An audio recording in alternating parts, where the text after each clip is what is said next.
Good afternoon, welcome to life line. ఈ రోజు life లైన్లో మనం మాట్లాడుకోబోతున్న టాపిక్ పైల్స్, ఫిషర్, ఫిస్టులా. రావడానికి కారణాలు ఏంటి, ఎలాంటి జాగ్రత్తలు పాటించాలి, ట్రీట్మెంట్ ఎలా ఉంది, పూర్తిగా క్యూర్ చేయగలుగుతారా? హోమియోకేర్ ఇంటర్నేషనల్ నుంచి డాక్టర్ సారిక గారు ఈ విషయాలన్నీ తెలియజేయడానికి జాయిన్ అవుతున్నారు. టీవీ నైన్ స్టూడియోలో ఉన్నారు. ఆవిడ అడిగి మరిన్ని విషయాలు తెలుసుకుందాం.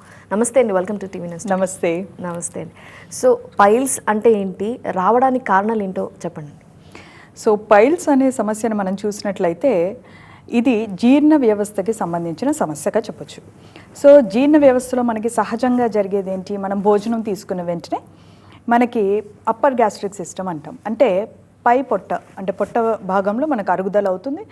ఆ తర్వాత చిన్న పేగు, ఆ తర్వాత పెద్ద పేగు. ఆ పెద్ద పేగు నుంచి మనం తీసుకున్న భోజనం నుంచి అంతా కూడా అబ్జార్ప్షన్ జరిగి అది మలంగా ఏర్పడి ఆ వేస్టేజ్ ఏదైతే ఉందో అది మలద్వారం నుంచి బయటకు వచ్చేదే మన జీర్ణ వ్యవస్థ. సో పూర్తిగా ఎప్పుడైతే ఈ యొక్క మలద్వారంలో ఉన్న సమస్యల్లో మనం బాగా నొప్పి, అక్కడ వాపు, చిన్న మాస్లాగా కనిపించడం, లేదా దురదగా ఉంటూ ఉండడం, లేదా అక్కడ తేమగా ఉంటూ ఉండడం, లేదా కొన్నిసార్లు అక్కడ బాగా చీలికలాగా ఏర్పడి మనకి విపరీతమైన మంట ఉంటూ ఉండడం.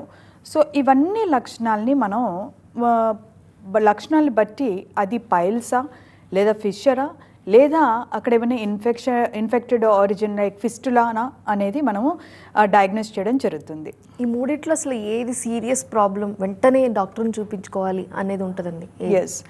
సో మన జీర్ణ వ్యవస్థ నేను చెప్పినట్టుగా ఎక్కువ మంది బాధపడుతూ ఉండేది, చాలా వెంటనే మాకు రిలీఫ్ కావాలనిపించేది ముఖ్య సమస్య అయితే ఈ మలద్వారం దగ్గరనే. ఎందుకంటే ఇక్కడ కనుక మనకి బాగా నొప్పిగా ఉంటే కూర్చోలేము, ఎక్కువసేపు నిలబడలేము. సో అండ్ మోషన్ సరిగా అవ్వకపోయేసరికి రోజంతా కూడా మోషన్ వెళ్ళాలనిపిస్తూ ఉండడం, వెళ్ళినప్పుడు సరిగ్గా రాకపోవడము, మలబద్ధకం ఉంటూ ఉండడము, కడుపంతా ఉబ్బరంగా ఉంటూ ఉండడం. సో ఈ సమస్యలు ఈ వల్ల మనకు వచ్చే ఎండ్ లక్షణాల్లో మనం పైల్స్, ఫిషర్, ఫిస్టులా అంటూ ఉంటాం. సో ఈ మూడు కూడా చాలా డిస్కంఫర్ట్కి లోన్ చేస్తాయి, చాలా పెయిన్ఫుల్ కండిషన్. సో ఈ మూడు కూడా మనకి ఇమ్మీడియట్గా ట్రీట్మెంట్ స్టార్ట్ చేయాల్సిన అవసరం ఉంటుంది. అయితే మన శరీర నిర్మాణం ఎలా ఉంటుంది అని అంటే, మొదలే మన శరీరం కొద్దిపాటి లక్షణాలను చూపిస్తూ ఉంటుంది. సో అర్లీ స్టేజెస్లో మనకి ఎప్పుడైనా కూడా మోషన్ ఇలా హార్డ్గా ఉంటూ ఉండడం, కడుపు ఉబ్బరంగా ఉంది, సాటిస్ఫాక్టరీగా స్టూల్ అవ్వకపోవడం, ఇటువంటి లక్షణాలు ఉన్నప్పుడు ఖచ్చితంగా అందరూ శ్రద్ధ తీసుకుంటే అంత ఎమర్జెన్సీ సిచ్యువేషన్ వరకు వెళ్లకుండా చూసుకోవడానికి అవకాశం ఉంటుంది. ఎవరికి వస్తుందంటారు ఈ పైల్స్ ప్రాబ్లం? ఏజ్తో ఏమైనా రిలేటెడ్ ఉందా? ఎస్. సో ఇది ఏజ్తో ఎక్కువ రిలేటెడ్ ఉండదండి. ఎందుకనంటే ఇది చిన్న పిల్లల నుంచి కూడా మనం చూస్తూ ఉంటాం. చైల్డ్హుడ్ నుంచి కూడా మలబద్ధకం ఉంటుంది, జెనెటికల్గా కూడా ఉంటుంది, సో వంశపారంపర్యంగా కూడా ఉంటూ ఉంటుంది, బాటిల్ ఫెడ్ బేబీస్లో కూడా ఉంటూ ఉంటుంది. సో చిన్న బేబీస్ నుంచి కూడా మనం లైక్ 9 month లేదా 1 year బేబీస్, 1.5 year బేబీస్ కూడా మనం క్లినిక్లో చూస్తూ ఉంటాం అనమాట. సో చాలా కష్టపడుతూ ఉంటారు, విపరీతంగా ఏడుస్తారు బేబీస్ విషయంలో. అయితే కడుపంతా కూడా బాగా డిస్టెండెడ్గా ఉబ్బరంగా ఉంటూ ఉంటుంది. మోషన్ వెళ్ళేటప్పుడు చాలా భయంతో ఉంటూ ఉంటారు పిల్లలు. గట్టిగా మదర్ని పట్టుకోవడం కానీ, అసలు వెళ్ళకపోవడం కానీ, కొంతమందికి అయితే కాస్త బ్లడ్ కూడా కనిపిస్తూ ఉంటుంది. అలాగా మనం చూసినట్లయితే చిన్న పిల్లల నుంచి కూడా మధ్య వయసు, అదే కాకుండా మనం 40 years అబోవ్, 50 years అబోవ్, అలాగే 70 years, 80 years దాటిన వాళ్ళకి, వృద్ధాప్యంలో ఉన్న వాళ్ళకి కూడా ఈ సమస్య ఎక్కువగా ఉంటుంది. అంటే దీనికి అండర్లయింగ్ కారణాలను మనం చూసుకుంటే ఐదర్ హార్మోనల్ ఇంబ్యాలెన్సెస్ ఉండొచ్చు, లేదా డయాబెటీస్ ఉండొచ్చు, లేదా థైరాయిడ్ సమస్యలతో బాధపడుతూ ఉండొచ్చు, లేదా కొన్ని నరాల సమస్యలు ఉంటూ ఉంటాయి, ప్యారలైజ్డ్ స్టేట్, బెడ్ మీదే ఉంటూ ఉంటారు. సో మల్టిపుల్ స్క్లెరోసిస్ అంటూ ఉంటాము. లేదా కొన్ని నరాల బలహీనలతో పాటు కొన్ని సైకియాట్రిక్ ప్రాబ్లమ్స్ ఉంటూ ఉంటాయి. అంటే తీవ్రమైన మానసిక ఒత్తిడి కానీ, కంగారు, బాగా ఆందోళనగా ఉంటూ ఉండడం, ఇలాంటి వాళ్ళప్పుడు కూడా ఎక్కువగా మెడికేషన్స్ తీసుకున్న వాళ్ళలో కూడా ఈ యొక్క ఇబ్బందుల్ని మనం చూస్తూ ఉంటాం. అంటే ఇది మలబద్ధకం నుంచి కూడా ఎప్పుడైతే మనం ఎక్కువగా లాంగ్ టైంలో టాయిలెట్లో కూర్చోవడం కానీ, ఎక్కువగా ఒత్తిడి పెట్టడం కానీ, మోషన్ మాటికి వెళ్తూ ఉండడం, కొంతమంది ఆందోళన ఎక్కువగా ఉన్న వాళ్ళలో ఈ ఇరిటబుల్ బవెల్ సిండ్రోమ్ అనే ఒక కండిషన్ చూస్తూ ఉంటాం. దాంట్లో మాటికి విరోచనం వస్తూ ఉంటుంది, డయోరియా అంటాం, లేదా అసలు విరోచనమే రాకుండా ఉంటుంటుంది. సో ఇలా వేరియేషన్స్ ఉన్న వాళ్ళల్లో కూడా ఈ మలద్వారం దగ్గర కాస్త విపరీతంగా నొప్పి ఉండడం, అక్కడ చిన్న ఫ్లెష్ లాగా ఫామ్ అవుతూ ఉంటుంది కొంతమందికి, లేదా చీలికల్ ఫ్లిషర్స్ లాగా కూడా మనం చూస్తూ ఉంటాం. సో మీరు చెప్తున్నట్టంటే యాంగ్జైటీ ఆర్ ఆందోళన, మెంటల్ స్ట్రెస్ కూడా కండిషన్ని సివియర్ చేస్తుందంటారా? డెఫినెట్లీ చేస్తుందండి. సో ఇందులో మనం ఎక్కువగా చూసుకోవాల్సింది రూట్ కాజ్. ఈ హోమియోపతిలో ద బ్యూటీ ఏంటంటే రూట్ కాజ్ని మనం డీల్ చేస్తూ న్యాచురల్గా ట్రీట్మెంట్ అందించడమే ముఖ్యంగా హోమియోపతి ట్రీట్మెంట్ అనే స్కోప్ ఉంటుందన్నమాట. సో ఇక్కడ మనం హెవీ మెడికేషన్స్ కంటే కూడా మనము కాజ్ని బట్టి, వాళ్ళ యొక్క శరీర తీరుని బట్టి, వాళ్ళ యొక్క లైఫ్ స్టైల్ని బట్టి మనం మెడిసిన్స్ అనేది ఇవ్వడం జరుగుతుంది. దాని ద్వారా వీళ్ళకి సింపుల్గా న్యాచురల్గా పెయిన్ తగ్గడం, డిస్కంఫర్ట్ తగ్గడం ఉంటుంది. సో చాలామందికి అవగాహన ఉండదు. అంటే హోమియోపతి అంటే టైం పడుతుందేమో, నాకు ఇప్పుడు చాలా మంటగా ఉంది, నేను అసలు కూర్చోలేకపోతున్నాను, సో నాకు చాలా ఎక్కువ బ్లీడింగ్ అవుతూ ఉంది అని అనుకుంటూ ఉంటారు. కానీ వితిన్ అవర్స్లో కూడా, గంటల్లో కూడా హోమియోపతి మెడిసిన్స్ ద్వారా మనం ఇటువంటి సమస్యల్ని తగ్గించుకోవచ్చు. అయితే నేను ప్రతి ఒక్కరికి చెప్పేది ఏంటంటే పైల్స్ అవ్వనివ్వండి, ఫిషర్ అవ్వనివ్వండి, ఫిస్టులా అవ్వనివ్వండి, ఏదైనా కూడా మొదలు మనకి లక్షణాలు కనిపించినప్పుడు అది గ్రేడ్ 1 స్టేజ్లో ఉన్నప్పుడే మనం హోమియోపతి ట్రీట్మెంట్ కనుక మీరు వస్తే ఖచ్చితంగా మీకు తక్కువ కాలంలోనే మంచి రిజల్ట్స్ అనేది కనిపిస్తుంది. ఇనీషియల్ స్టేజ్ ఆర్ బిగినింగ్లో ఉంది అంటే ఎలాంటి లక్షణాలు కనిపిస్తాయండి? అవి ఇంటి చిట్కాలు అంటారు కదా, వాటితో ఏమన్నా వాళ్ళకి రిలీఫ్ ఉంటుందా, కంప్లీట్గా తగ్గుతుంది అంటారా? ఎస్, డెఫినెట్లీ అండి. It's a very good question. So nowadays అందరూ కూడా మనకి ఇప్పుడు అందరి చేతిలో అందుబాటులో ఉంటుంది. మన గూగుల్ కానీ, యూట్యూబ్, ఇన్స్టాగ్రామ్ అన్నిట్లో కూడా ప్రతి ఒక్కరు హోమ్ రెమెడీస్ చెప్తున్నారు. ఇప్పుడు లైఫ్ స్టైల్ అవేర్నెస్ అనేది చాలా పెరిగిపోయింది. అంటే కోవిడ్ తర్వాత అనుకోవచ్చు, చాలామంది మంచి మంచి హెల్దీ లైఫ్ స్టైల్ కోసం అనేది చూస్తూ ఉన్నారు, కొంతమంది పాటిస్తున్నారు కూడా. అయితే ఇవి ఎవరికి మనకి మంచి బెనిఫిట్స్ ఇస్తాయి అనేది మనం ఖచ్చితంగా ఆలోచించుకోవాలి. ఎప్పుడైతే సమస్య పైల్స్ రాకముందే కేవలం హార్డ్ స్టూల్ మాత్రమే ఉంది, కొంచెం కష్టమవుతుంది అన్న వాళ్ళల్లో మీరు చెప్పినట్టుగా హోమ్ రెమెడీస్ అనేది చాలా చక్కగా పనిచేస్తాయి.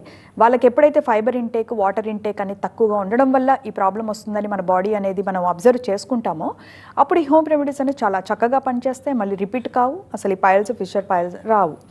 కానీ ఎవరికైతే ఇది స్టేజ్ దాటిపోతుంది అనమాట, సెకండ్ స్టేజ్, థర్డ్ స్టేజ్కి వచ్చేస్తుంది, అవి ప్రొలాప్స్ అయిపోతే బయటకు వచ్చేయడం జరుగుతుంది. మోషన్తో పాటు బ్లీడింగ్ ఉండొచ్చు, లేదా మోషన్ అయిపోయాక వాటర్ వచ్చినట్టుగా బ్లడ్ అనేది ఇట్లా పోర్ అవుతూ కూడా ఉంటుంది. సో లేదా కొంతమందికి బాగా బాయిల్స్ ఏర్పడి మాటిమాటికి అది సెగ్గడ్లు అనుకుంటూ ఉంటారు, కానీ మలద్వారం దగ్గర వచ్చే సెగ్గడ్డ లాంటి బాయిల్స్ ఏమైనా ఉంటే మాత్రం అవి ఖచ్చితంగా ఫిస్టులా, అంటే లోపల మలద్వారం నుంచి అదొక ట్రాక్ట్ అనేది ఫామ్ అవుతూ ఉంటుంది అనమాట. సో మనం ఏ స్టేజ్లో ఉంది అనేది ఖచ్చితంగా మనం చెక్ చేసుకుంటే చాలా మంచిది. దీనికి అండర్లయింగ్ కాజెస్ కూడా మనం ఒకసారి చూసుకోవాల్సి ఉంటుంది. చాలా మందిలో థైరాయిడ్ సమస్యతో 80% ఆఫ్ ద పీపుల్ బాధపడుతుంటారు, ఎక్కువగా ఆడవాళ్ళలో. చాలామంది చెప్పుకోవడానికి ఆలోచిస్తూ ఉంటారు, బయటికి రాకుండా ఉంటారు. అలాంటి వాళ్ళు మలబద్ధకంతో ఉండి ఒక రోజున ఈ బ్లడ్ ఇన్ ద స్టూల్తో కంప్లైంట్తో వస్తూ ఉంటారు. సో అలాంటి వాళ్ళకి మనం హార్మోనల్ కరెక్షన్ చేస్తూ మనము ఈ యొక్క ప్రాబ్లమ్ని మనం తగ్గించుకుంటే కనుక వాళ్ళకి ఫ్యూచర్లో మంచి రిజల్ట్స్ అనేది కనిపిస్తాయి. ప్రెగ్నెంట్ లేడీస్లో ఈ పైల్స్ ప్రాబ్లం కొంతమందికి వస్తుంటుంది, ఎందుకంటారండి? సో ప్రెగ్నెన్సీలో మనం చూసినట్లయితే it's because of the 2 reasons అండి. ఒకటి వచ్చేసరికి మన బాడీలో నీడ్ ఆఫ్ హార్మోన్స్ అనేది ఎక్కువగా ఉంటుంది. సో అలాంటప్పుడు మనకి తీసుకునే ఫైబర్ ఇంటేక్ కానీ, తీసుకున్న వాటర్ కానీ సరిపోకుండా ఉంటుంది. అండ్ ఇది ప్రెగ్నెన్సీకి వస్తూ ఉంటుంది, వాళ్ళ జెనెటికల్గా కూడా కొద్దిగా ఉంటుంది. సో ఈ ప్రెగ్నెన్సీలో తాత్కాలికంగా డెలివరీ అయిపోయిన తర్వాత ఈ లక్షణాలు తగ్గిపోయి, మలబద్ధకం తగ్గిపోయి, నొప్పి, పైల్స్ అనేది వితిన్ 4 వీక్స్లో అది ష్రింక్ అయిపోయి తగ్గిపోతే కనుక ఇట్ ఈస్ ఎ నార్మల్. ఎందుకంటే బేబీ ప్రెషర్ అనేది మన రెక్టల్ వెయిన్స్ మీద during the process of delivery పడడం వల్ల ప్రెగ్నెన్సీలో కాస్త కాన్స్టిపేషన్, మలబద్ధంగా ఖచ్చితంగా కొద్దిపాటి వాళ్ళకన్నా ఉంటుంది. అలాంటప్పుడు వస్తుంది. ఇది ఒక 4 వీక్స్లో రికవరీ కాలేదనుకోండి, ఖచ్చితంగా మీరు ట్రీట్మెంట్ తీసుకోవాలి. ఎందుకనంటే ఈ లోపల చేంజ్ ఓవర్స్ అనేది అయిపోయినాయి, కాన్స్టిపేషన్, మలబద్ధకం క్లియర్ కాలేదని అర్థం. సో దీనికి జెనెటిక్ ఇష్యూస్ ఉండొచ్చు, హార్మోనల్ ఇరెగ్యులారిటీస్ కూడా ఉండే అవకాశం ఎక్కువగా ఉంటుంది. ప్రెగ్నెంట్ లేడీస్ ఎప్పుడు కూడా ఇటువంటి సమస్యలు ఉన్నప్పుడు కొద్ది కాలం హోమ్ రెమెడీస్తో వెయిట్ చేయండి. ఒక 4 వీక్స్ వరకు తగ్గని పక్షంలో కనుక ఖచ్చితంగా దగ్గరలో ఉన్న హోమియోకేర్ ఇంటర్నేషనల్కి సంప్రదించి ఒక ఎగ్జామినేషన్ చేయించుకోండి. యూజువల్లీ నవ్-ఏ-డేస్ ఇయర్లీ వన్స్ కూడా మనము టెస్టులు చేయించుకుంటున్నాం. అలాగా ఎప్పుడైనా మీకు ఈ జీర్ణ వ్యవస్థ సంబంధించిన సమస్య ఉన్నప్పుడు ఇయర్లీ వన్స్ ఒకసారి చెక్ చేసుకోవడం అనేది చాలా మంచి సొల్యూషన్గా నేను చెప్తాను. ఇంతకుముందు అడిగినట్టు, అంటే పైల్స్ వస్తే సర్జరీ చేస్తేనే అది తీసేయడం జరుగుతుంది, లేదంటే ఎలా తగ్గుతుంది అనే క్వశ్చన్ అందరికీ ఉంటుంది. సో మీరేం చెప్తారు? ఎస్ అండి. సో దీనికి డిపెండ్ ఆన్ ద స్టేట్. అంటే ఆ రోజు ఉన్న పరిస్థితి అంటే ఆ కొంతకాలంగా కూడా వాళ్ళు అది ఏ గ్రేడ్లో ఉంది అనేది మనం చూసుకున్న తర్వాతనే దీన్ని కన్జర్వేటివ్ మేనేజ్మెంట్ అంటాం, అంటే మెడికల్ మేనేజ్మెంట్ లేదా సర్జికల్ మేనేజ్మెంట్, ఈ 2 ట్రీట్మెంట్స్ అనేది మనం చూస్తూ ఉంటాం. So usually grade 1, grade 2, grade 3లో ఉన్నవి మ్యాక్సిమం వరకు కూడా మందులతోటే మనం తగ్గించడానికి అవకాశం ఉంటుంది. సో ఈ గ్రేడ్ 1, గ్రేడ్ 2, గ్రేడ్ 3లో లక్షణాలు ఎలా ఉంటాయి అనేది మనం చూస్తే కనుక ముఖ్యంగా ఫస్ట్ హార్ట్ స్టూల్ ఉండే అవకాశం ఉంటుంది. దాంతో పాటుగా వీళ్ళకి పెయిన్ ఉంటుంది, కూర్చున్నప్పుడు నిలబడినప్పుడు బాగా విపరీతంగా నొప్పి ఉంటుంది. విరోచనం అయిపోయిన తర్వాత, మోచనం అయిపోయాక ఎక్కువగా బ్లీడింగ్ ఉండే అవకాశం ఉంటుంది. సో అండ్ కొంతమందికి బాగా 1, 2, 3 చిన్న బల్బ్స్ లాగా ఫ్లెష్ అనేది కూడా మనకు బయట తగులుతూ ఉంటుంది. అయితే ఇందులో మనం రకాన్ని బట్టి కూడా, మన సివియారిటీని బట్టి కూడా మనం దీనికి కన్జర్వేటివ్ మేనేజ్మెంట్ బెస్టా, సర్జికల్ బెస్టా అనేది మనం చూడొచ్చు. అయితే దీంట్లో మనం ఇంటర్నల్ పైల్స్, ఎక్స్టర్నల్ పైల్స్ అని 2 ఉంటాయి అన్నమాట. సో చాలామంది బయటకు వచ్చినవన్నీ ఎక్స్టర్నల్ పైల్స్ అనుకుంటూ ఉంటారు, కానీ అదొక పెద్ద అపోహ. ఇంటర్నల్ పైల్సే అవి లోపలే బల్జ్ అయ్యి మోషన్తో పాటుగా అది ప్రొలాప్స్ అవుతాయి, అంటే బయటికి రావడం జరుగుతూ ఉంటుంది. ఇవి చాలా పెయిన్ఫుల్గా ఉంటాయి, చాలా డిస్కంఫర్ట్ ఉంటుంది, విపరీతమైన బ్లీడింగ్ ఉంటుంది అనమాట. సో ఎక్కువగా బ్లీడింగ్ ఉంటుందంటే అస్సలు మీరు అశ్రద్ధ చేయకూడదు. ఎందుకంటే ఈ బ్లీడింగ్ ఎక్కువ అయ్యే కొద్దీ మీకు మళ్ళీ ఎనీమియా సమస్యలు, రక్తహీనత సమస్యలు వస్తాయి, బాగా బ్యాక్ పెయిన్ ఉంటుంది. సో పెల్విక్ ఏరియా అంతా కూడా లాగేసినట్టుగా ఉంటుంది. సో ఇంకా మోషన్కి వెళ్ళాలంటే కూడా చాలా విపరీతంగా భయం అనేది ఏర్పడుతూ ఉంటుంది అనమాట. సో ఇంకొంతమందిలో చూసినట్టయితే ఎక్స్టర్నల్ పైల్స్, అంటే వీళ్ళకి బ్లీడింగ్ ఎక్కువగా ఉండదు, కానీ కూర్చున్నప్పుడు మాత్రం నొప్పి ఎక్కువగా ఉంటుందన్నమాట. సో ఇవి బయట జస్ట్ యానల్ వెయిన్స్ అంటాము, అక్కడ వరకే ఉంటుంది, చిన్న చిన్న బల్బ్స్ మాదిరే ఉంటాయి. సో స్కిన్ ట్యాగ్స్ లాగా కూడా కనిపిస్తూ ఉంటాయి అన్నమాట, జస్ట్ పులిపిరిలాగా అట్లా కనిపిస్తూ ఉంటాయి. సో వీటి వల్ల మనకి అంత ఎక్కువగా ఇబ్బంది ఉండదు, కానీ పెయిన్ అనేది ఎక్కువగా ఉంటుంది, బ్లీడింగ్ అనేది తక్కువగా ఉంటుంది. సో ఇలాంటి వాటి మీద ఎక్కువగా మనం చూసేది ఫిషర్స్. సో ఎప్పుడైతే మన మోషన్ హార్డ్గా ఉంటుందో అప్పుడు అది రాపిడికి గురయ్యి అక్కడ చీలికల్లాగా ఏర్పడుతూ ఉంటాయి అన్నమాట. చీలికలాగా ఏర్పడినప్పుడు అక్యూట్ ఫిషర్స్, క్రానిక్ ఫిషర్స్ అని 2 ఉంటాయి. అక్యూట్ అంటే కేవలం తాత్కాలికంగా, like non veg, spicy, alcohol, ఏదైనా బయట ఎక్కువగా డైట్, జంక్ ఫుడ్ అట్లా తీసుకున్నప్పుడు చిన్నపాటిగా ఫిషర్ వస్తుంది, ఆ తర్వాత మళ్ళీ రికవర్ అయిపోతుంది. ఈ అక్యూట్ ఫిషర్స్ అనేది ఒక 2 వీక్స్ తర్వాత కూడా కంటిన్యూ అవుతుంది, బ్లడ్ వస్తుంది, మోషన్తో పాటు ముఖ్యంగా బ్లడ్ వస్తుంది, విపరీతమైన మంటగా ఉంటుంది అని అన్నప్పుడు ఖచ్చితంగా ఇది క్రానిక్ ఫిషర్గా 4 వీక్స్ దాటితే మనం పరిగణనలో చేసుకొని దానికి తగ్గట్టుగా మనం ట్రీట్మెంట్ అనేది చేయడం జరుగుతుంది. అప్పుడు ఈ క్రానిక్ ఫిషర్స్ని మనం కంప్లీట్గా ట్రీట్ చేయొచ్చు. ఎప్పుడైతే ఈ క్రానిక్ ఫిషర్స్ మనం అశ్రద్ధ చేస్తామో అక్కడ ఇన్ఫెక్షన్ అవుతుంది. ఆ ఇన్ఫెక్షన్ అయినప్పుడు చిన్న బాయిల్స్ లాగా ఏర్పడడం, అది లోపల ట్రాక్ట్ అవడం, ఇలాగా లోపల అది మళ్ళీ సెకండరీ ఫిస్ట్ లాగా కూడా ఫామ్ అయ్యే అవకాశం ఉంటుంది. కాబట్టి అది పైల్స్ అయినా, ఫిషర్ అయినా, ఫిస్టులా అయినా మీరు కంగారు పడాల్సిన అవసరం లేదు, ఆందోళన పడాల్సిన అవసరం లేదు. అది ఏ స్టేజ్ అయినప్పటికీ కూడా మనం జస్ట్ యానల్ ఎగ్జామినేషన్ ద్వారా తెలిసిపోవచ్చు. అంటే దానికి పెద్దగా మనం ఇన్వెస్టిగేషన్ కూడా చేయాల్సిన అవసరం లేదు. లక్షణాలు చిన్న యానల్ ఎగ్జామినేషన్ తోటి మనం ట్రీట్మెంట్ ఇవ్వడం జరుగుతుంది. చాలా సింపుల్గా దీన్ని రెక్టిఫై చేయొచ్చు. కాకపోతే మనకి ఓపిక ఉండాలి, లైఫ్ స్టైల్ చేంజెస్ కూడా మనం ఖచ్చితంగా చేసుకుంటే మంచి రిజల్ట్స్ కూడా చూడొచ్చు. టైప్స్ అంటే మీరు ఇప్పుడు చెప్పినవి అవే కదండి. సో వాటికి ఒక్కొక్కదానికి ఎలా ట్రీట్మెంట్ ఉంటుంది, కంప్లీట్గా మనం క్యూర్ చేయగలుగుతారు మెడిసిన్తో అండి? ఎస్, తప్పకుండా అండి. సో మ్యాక్సిమం ఎర్లీ స్టేజెస్లో మనం చూసుకున్నట్లయితే తక్కువ కాలంలోనే పూర్తిగా దీన్ని రికవర్ చేసుకోవచ్చు. అలా కాకుండా నేను చెప్పినట్టుగా ఇంత కొంతమంది నరాల బలహీనతలు ఉన్న వాళ్ళల్లో కూడా ఈ సమస్యలు ఎక్కువగా ఉంటాయి. వీళ్ళకి కొంచెం ఎక్కువ టైం పడుతూ ఉంటుంది. కొంతమంది 5 సంవత్సరాల నుంచి త్రిఫ్లాచూర్నాలు వాడుతున్నాం మనం, అంటే ఎక్కువగా మనం చూసేది చెప్తున్నాను నేను. లాక్సేటివ్స్, సిరప్స్ వాడుతూ ఉంటారు, టాబ్లెట్స్ వాడుతూ ఉంటారు, సిరప్ వేసుకుంటేనే మోషన్ వస్తుంది అంటారు, చాలా ఇబ్బంది పడుతుంటారు.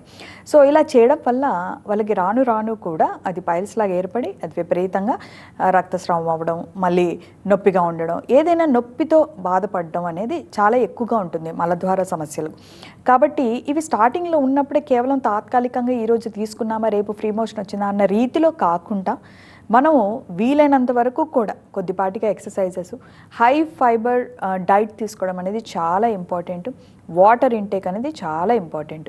సో మనం ఎటువంటి వర్క్లో ఉన్నా కూడా, డ్రైవింగ్లో ఉన్నప్పటికీ కూడా, మనం ఎటువంటి లాంగ్ సిట్టింగ్ వర్క్స్లో ఉన్నప్పటికీ కూడా ఈ జాగ్రత్తలు చేసుకుంటూ చిన్నపాటి ఎక్సర్సైజ్ చేసుకుంటూ కనుక మీరు ఒకవేళ ఇది బాగా పెయిన్ఫుల్, అవి చేసినా కూడా పెయిన్ ఉంటుంది, అలాంటప్పుడు ఖచ్చితంగా మీరు దగ్గరలోనే హోమియోకేర్ ఇంటర్నేషనల్ క్లినిక్ అప్రోచ్ అవుతే మీకు ట్రీట్మెంట్ కొద్ది కాలంలోనే పూర్తిగా పెయిన్ తగ్గుతుంది. ట్రీట్మెంట్ ప్రివెంటివ్గా కూడా ఉంటుంది. అంటే ఇప్పుడు బయట ట్రీట్మెంట్స్ అన్నీ కూడా అప్పటి వరకు లక్షణాలు తగ్గుతాయేమో, కానీ హోమియోపతిలో మాత్రం ప్రివెంటివ్ అంటే ఫ్యూచర్లో రికర్ కాకుండా ఉండడానికి కూడా ఎక్కువ అవకాశాలు ఉంటూ ఉంటాయి. అండి ఫిస్టులా అంటే ఏంటండి, ఎందుకు వస్తుందంటారు? ఎస్. సో ఎప్పుడైతే మనం ఇందులో 2 ఉంటాయి. ఒకటి క్రానిక్ ఫిషర్స్. ఈ ఫిషర్స్ని మనం ట్రీట్ చేసుకోకుండా కేవలం ఆయింట్మెంట్ రాసి అప్పటి వరకు టెంపరీ మెజర్స్ తీసుకొని మాటికి వచ్చే తత్వాలలో పైల్స్ కూడా సర్జరీ తర్వాత కూడా రిపీట్ అయ్యే కేసెస్ చాలా ఉన్నాయి. ఈవెన్ కొంతపాటి ట్రీట్మెంట్ తీసుకున్నాక రకరకాల ట్రీట్మెంట్స్ తీసుకుంటూ ఉంటారు. అవి తీసుకున్నాక కూడా వితిన్ 2 monthsలో కూడా పైల్స్ రికర్ అయిన కేసెస్ ఉన్నాయి. కొంతమందిలో ఒక 2-3 years వరకు రాకుండా ఉన్న కేసెస్ కూడా ఉన్నాయి. కానీ వీటికి ఎక్కువగా రికరెంట్ వచ్చే అవకాశం ఉంటుంది. పైల్స్ కావచ్చు, ఫిషర్ కావచ్చు, ఫిస్టులా కూడా. సో ఇవన్నీ కూడా మనకి రికర్ అవుతూ ఉంటాయి. కాబట్టి దీనికి రూట్ కాజ్ అయిన మన జెనెటిక్ టెండెన్సీని మనం ఒక్కసారి చూసుకోవాలి. మన ఇమ్యూన్ సిస్టమ్ని కూడా మనం ఒకసారి రీచెక్ చేసుకోవాల్సిన అవసరం చాలా ఉంది. ఎందుకంటే ఇప్పుడు మీరు అడిగినట్టుగా ఫిస్టులా, ఈ ఫిస్టులా రావడానికి కారణము ఒకటి ఫిషర్ అనుకుంటే ఇంకొకటి జెనెటిక్. సో కొంతమందిలో ఈ వంశపారంపర్యంగా కూడా ఫిస్టులాలు వస్తూ ఉంటాయి. ఇంకొంతమందిలో చూసినట్లయితే ప్రెగ్నెన్సీ వల్ల కొద్దిపాటిగా స్ట్రెస్కి గురవడం, అలాంటప్పుడు కాస్త ఇమ్యూనిటీ కాంప్రమైజ్ అవుతుందన్నమాట. అలాంటప్పుడు ఫస్ట్ డెలికేట్ సిస్టమ్ అనేది మన జీర్ణ వ్యవస్థ కాబట్టి అక్కడ ఇన్ఫెక్ట్ అవ్వడం, ఆ ఇన్ఫెక్ట్ అనేది లోపల వరకు మనకు తెలియకుండానే యానల్ ట్రాక్ట్ ఫామ్ అవుతుంది. ఆ ట్రాక్ట్ 1 ఉండొచ్చు, 2 ఉండొచ్చు, 3 ఉండొచ్చు. సో మల్టిపుల్ ఫిస్టులాస్ కూడా ఉండే అవకాశం ఉంటుంది. సో చాలామంది చెప్తుంటారు, డాక్టర్ గారు నేను చక్కగా వాటర్ తాగుతాను, మంచి ఫైబర్ తీసుకుంటాను, నేను ఎక్సర్సైజ్ చేస్తాను, అయినా నాకెందుకు ఇలా వచ్చింది అనేది. సో దీనికి ముఖ్యంగా ఖచ్చితంగా మనం చూడాల్సింది ఏంటంటే వంశపారంపర్యం అనేది చూడొచ్చు. సో ఈవెన్ మనకి తెలిసిన రిలేషన్స్లో లేకపోయినా కూడా మనలో 7 generation DNA స్ట్రక్చర్స్ అనేది ఉంటూ ఉంటాయి. కాబట్టి సో ఎక్కడ చోట ఉండే అవకాశం ఉంటుంది, లేదా రోగ నిరోధక శక్తి తక్కువ స్థాయిలో పనిచేసే అవకాశం కూడా ఉంటూ ఉంటుంది. ముఖ్యంగా ప్రెగ్నెన్సీలో థైరాయిడ్ వచ్చిన వాళ్ళలో, ప్రెగ్నెన్సీస్లో డయాబెటీస్ వచ్చిన వాళ్ళలో ఈ ఫిస్టులాస్ అనేది ఛాన్సెస్ రావడం అనేది ఎక్కువగా చూస్తూ ఉంటాం. కాబట్టి మెంటల్ స్ట్రెస్, ఫిజికల్ స్ట్రెస్ రెండింటినీ కూడా మనం కంట్రోల్ చేసుకోగలుగుతూ, మీరు చెప్పినట్టుగా మీరు ఆల్రెడీ ఏదైనా హెల్దీ లైఫ్ స్టైల్ మీరు పాటిస్తూ ఉంటే కనుక అది కంటిన్యూ చేస్తూ మీ జెనెటిక్ వీక్నెస్కి ఏదైతే ఉందో వాటికి మనం జెనెటిక్ కాన్స్టిట్యూషనల్ థెరపీ అనేది ఇస్తూ ఉంటాము. అవి తీసుకుంటే కనుక అలాంగ్ విత్ ఇమ్యూనిటీ డెవలప్మెంట్కి మీరు తీసుకుంటే ఖచ్చితంగా దీనికి ప్రజెంట్ ఉన్న సిచ్యువేషన్ తగ్గుతూ మీకు ఫ్యూచర్లో కూడా ఇది రికరెంట్గా మళ్ళీ రాకుండా ఉండడానికి ఖచ్చితంగా హెల్ప్ చేయడానికి అవకాశం ఉంటుందండి. ఇది పెయిన్ఫుల్ అంటున్నారు కాబట్టి క్వాలిటీ ఆఫ్ లైఫ్ని కూడా డిగ్రేడ్ చేసేస్తుంది. ఎస్. మరి ఆల్రెడీ ప్రాబ్లంతో సఫర్ అవుతున్న వాళ్ళు ఎలాంటి జాగ్రత్తలు తీసుకోవాలంటారు? ఎస్, తప్పకుండా అండి. ఇందులో మనకి జాగ్రత్తలు అంటే మన శరీరము ప్రతి ఒక్కరిది కూడా యూనిక్ అండి. సో అందరికీ ఒకే టైప్ ఆఫ్ జాగ్రత్తలు అంటే కూడా దానికంటే కూడా ఎవరి బాడీ రెస్పాన్స్ ఎలా ఉందో దాన్ని చూసుకుంటూ మనం మాడిఫై చేసుకోవడం అనేది బెస్ట్. కొంతమందికి కొన్ని ఫుడ్ ఐటమ్స్ తిన్నప్పుడు ఇటువంటి లక్షణాలు చూస్తూ ఉంటారు. అలాంటప్పుడు వాళ్ళు అటువంటి ఫుడ్ ఐటమ్స్ని అవాయిడ్ చేయడం అనేది చాలా ఇంపార్టెంట్. ఇంకొంతమందిలో లాంగ్ సిట్టింగ్స్ వల్ల ఉంటూ ఉంటుంది. అలాంటప్పుడు సో వీళ్ళు మార్నింగ్ ఒక 1 hour అన్నా కూడా పెల్విక్ ఎక్సర్సైజెస్ చేసుకోవడం వల్ల అక్కడ సర్క్యులేషన్ అనేది కాస్త స్టెబిలైజ్ అవ్వడం జరుగుతుంది. సో అలా స్టెబిలైజ్ అయిన తర్వాత వాళ్ళు లాంగ్ సిట్టింగ్ కూర్చున్నా కూడా ఈ సమస్య రాకుండా ఉంటుంది. లేదా హాఫ్ అన్ అవర్కి ఒకసారి లేచి నడవడము, నిలబడడం అనేది చేయడం వల్ల కూడా ఇలా చిన్న చేంజ్ ఓవర్స్ చేసుకోవడం వల్ల కూడా మనకు మ్యాక్సిమం రికవర్ చేసుకోవచ్చు. అలాగే ఈ అండర్లయింగ్ ఎక్కువగా ఉంటాయి మెటబాలిక్ డిజార్డర్స్. సో దీనికి కాల్షియం డిస్టర్బెన్సెస్ ఎలా ఉన్నాయి, వీళ్ళలో విటమిన్ డి డిస్టర్బెన్సెస్ ఎలా ఉన్నాయి, అట్ ద సేమ్ టైం చాలా వరకు కూడా మెడికేషన్స్ వాడుతూ ఉంటాం, లైక్ సప్లిమెంట్స్ వాడుతూ ఉంటాం, కాల్షియం కానీ ఇలాంటివి, ఐరన్ టాబ్లెట్స్ తీసుకున్న వాళ్ళలో కూడా ఈ సమస్య ఎక్కువగా చూస్తూ ఉంటాం. కాబట్టి దీనికి కేవలం సప్లిమెంట్స్ ఒక్కొక్కసారి ఓవర్ ద కౌంటర్ తీసుకుంటాం. సో మనకి ఎంత అవసరమో అంతవరకు తీసుకుంటూ మీరు ఒకసారి ఇటువంటి సమస్యతో బాధపడుతూ బాగా ఏమీ చేయలేని పరిస్థితి, సర్జరీ చెప్తున్నారు అయినా కూడా మాకు అర్థం కావట్లేదు అని అన్నప్పుడు ఎటువంటి భయము మీకు వద్దండి. ఇప్పుడు మన హోమియో కేర్ ఇంటర్నేషనల్లో చక్కటి ట్రీట్మెంట్ అయితే అందుబాటులో ఉంది. మీ శరీర తీరుని చూసి మీరు వాడే మందులు ప్లస్ మీరు చేసిన పరీక్షలు అన్నీ కూడా మీరు రిపోర్ట్స్ అన్నీ తీసుకొని వస్తే మేము చక్కటి సలహాలు కూడా ఇస్తాము. అట్ ద సేమ్ టైం మీకు మంచి ట్రీట్మెంట్ అందచేయడం వల్ల తక్కువ టైంలో కూడా మీకు తగ్గుతూ ఉంది. అంత ఎక్కువగా మీరు సఫర్ అవ్వాల్సిన అవసరం లేదు. ఫ్యూచర్లో ఎప్పటికీ రాకుండా కూడా చేయడానికి అవకాశం ఉంటుంది. బేసిక్గా అంటే ఇనీషియల్ స్టేజ్లోనే వస్తే బాగుంటుందని డాక్టర్స్ సజెస్ట్ చేస్తుంటారు. బట్ స్టిల్ వాళ్ళు నెక్స్ట్ లెవెల్కి వెళ్ళినాకే వస్తుంటారు. ఇది even though it is very painful అయినప్పటికీ Yes. ఎందుకంటారు, రీజన్ ఏమంటారు? యా రీజన్ డెఫినెట్లీ ప్రతి ఒక్కరికి ఎలా ఉంటుంది అని అంటే గ్యాస్ట్రైటిస్ లాగా అనుకుంటారు. గ్యాస్ట్రైటిస్ అంటే ఏంటండి, కడుపు ఉబ్బరం, ఏదో చిన్న అజీర్తి, కొంచెం స్పైసెస్ తినడం మానేస్తే లేదా ఏదైనా కొద్దిగా మార్పులు చేసుకుంటే బెటర్ ఉంటుంది అని. కానీ కరెక్టే, కొద్ది వరకు కూడా అది మన బాడీ తట్టుకునే శక్తి ఉన్నంత వరకు కూడా హోమ్ రెమెడీస్ మనం తీసుకునే సెల్ఫ్ కేర్ అనేది చాలా యూస్ఫుల్. కానీ కొన్ని సిచ్యువేషన్స్లో లైక్ అండర్లయింగ్ మెటబాలిక్ డిజార్డర్స్, నేను ఇందాక చెప్పిన కారణాల్లో ఇది కేవలం లైఫ్ స్టైల్ డిసీజ్ మాత్రమే కాదు, అండర్లయింగ్ మెటబాలిక్ డిజార్డర్స్ వల్ల కూడా వస్తుంది, అండర్లయింగ్ న్యూరలాజికల్ ప్రాబ్లమ్స్ వల్ల కూడా వస్తుంది. సో ఉదాహరణకి నేను చెప్పాలంటే, ఒక లేడీ 40 years లేడీ వచ్చారు మన దగ్గరికి, తనకి 10 సంవత్సరాల నుంచి కూడా హైపోథైరాయిడ్ ప్రాబ్లం ఉంది, అంటే థైరాయిడ్ తక్కువ స్థాయిలో పనిచేస్తుంది. సో తను ట్యాబ్లెట్ వాడుతున్నా కూడా డోస్ పెరుగుతూ ఉంది, ఆ వాల్యూ కూడా పెరుగుతూ ఉంది. సో అలాగే 6 monthsకి ఒకసారి టెస్ట్ చేసుకుంటున్నారు, ట్యాబ్లెట్ వేసుకుంటూ ఉన్నారు. దాంతోపాటుగా కీళ్ళ నొప్పులు వచ్చాయి, ఎందుకంటే కాల్షియం అనేది తక్కువ స్థాయిలో ఉంటూ ఉంటుంది. సో దాంతోపాటు కాల్షియం ట్యాబ్లెట్లు కూడా వాడుతూ ఉన్నారు. సో దాంతో రక్తహీనత కూడా ఉంటూ ఉంటుంది, రక్తహీనతకు కూడా మందులు వాడుతున్నారు. సో ఇలా ఒక థైరాయిడ్ సమస్యకి మనకి ఏమొచ్చాయి, థైరాయిడ్ ట్యాబ్లెట్తో పాటు మనకి కాల్షియం ట్యాబ్లెట్, ఐరన్ ట్యాబ్లెట్ వచ్చాయి. ఇవి కాకుండా సో ఇలా ఇన్ని తీసుకున్నా కూడా మరి సిస్టమ్ సరవుతుందా అంటే అది కూడా ఉండదు. ఎందుకంటే థైరాయిడ్ హైపోథైరాయిడిజంలో ఫంక్షన్ కూడా హైపో లెవెల్లో ఉంటుంది, అంటే మన బాడీ మెటబాలిజం స్లోగా ఉంటుంది. సో మొటిలిటీ, మన పేగులు 6 times usually it has to move in a day. కానీ వీళ్ళలో ఏమవుతుందంటే వన్స్ ఆర్ ట్వైస్, అంటే మూమెంట్ అనేది సరిగా మోటార్ సిస్టమ్ అనేది సరిగ్గా ఉండదు. సో ఆ నరాల బలహీనత అనేది మన స్టమక్లో అది because of the hormonal disturbance వల్ల ఉంటూ ఉంటుంది. ఇవన్నీ మనకి అవగాహన ఉండదు. అరే మేము ఎన్ని చేస్తున్నా కూడా మాకు ఈ సమస్యలు ఏంటి, నేను థైరాయిడ్ ట్యాబ్లెట్ వేసుకుంటున్నా కూడా నేను ఎన్ని ట్యాబ్లెట్లు వేసుకోవాల్సి వస్తున్నా, నాకు అయినా మలబద్ధకం పోవట్లేదు, అయినా పైల్స్ పోవట్లేదు అంటారు. సో వీటిలన్నిటికీ కూడా మనము ఇంటర్నల్గా safe and natural constitutional treatment తీసుకొనితే దీనికి ఎప్పటికీ మీకు సమాధానం దొరకదు. సమస్య పెరుగుతూ ఉంటుంది, ట్యాబ్లెట్ కూడా పెరుగుతూ ఉంటాయి. కాబట్టి దీనికి కాన్స్టిట్యూషనల్ ట్రీట్మెంట్ తీసుకుంటే థైరాయిడ్ హార్మోన్ స్టెబిలైజ్ అవుతూ ఉంటుంది, ఇంటర్నల్గా కాల్షియం డెవలప్ అవుతుంది, అట్ ద సేమ్ టైం పేగుల మొటిలిటీ అనేది రిథమిక్గా అవ్వడానికి ఉంటుంది. అప్పుడు మోషన్ అనేది సాఫ్ట్గా అయ్యి మీకు ఈజీగా రావడం జరుగుతుంది. అప్పుడు ఒత్తిడి పడదు, అప్పుడు పైల్స్, ఫిస్టులా ఇటువంటి సమస్యలు రాకుండా ఉంటాయి. సో ఇదంతా ఒక ప్రాసెస్. సో దీన్ని కేవలం ఈరోజు ట్యాబ్లెట్ వేసుకున్నామా, ఈరోజు సిరప్ వేసుకున్నామా అనే రీతిగా ఆలోచించకుండా పర్మనెంట్ ట్రీట్మెంట్ గురించి ఆలోచిస్తే చాలా చక్కగా ఉంటుంది. రైట్ అండి, సర్జరీ లేకుండా పైల్స్, ఫిషర్, ఫిస్టులాకి ఎలాంటి ట్రీట్మెంట్స్ అందుబాటులో వివరించడం థ్యాంక్ యూ అండి. ఇది వాళ్ళ లైఫ్ లైన్ అప్డేట్స్ కొనసాగుతాయి, చూస్తూనే ఉండండి TV9.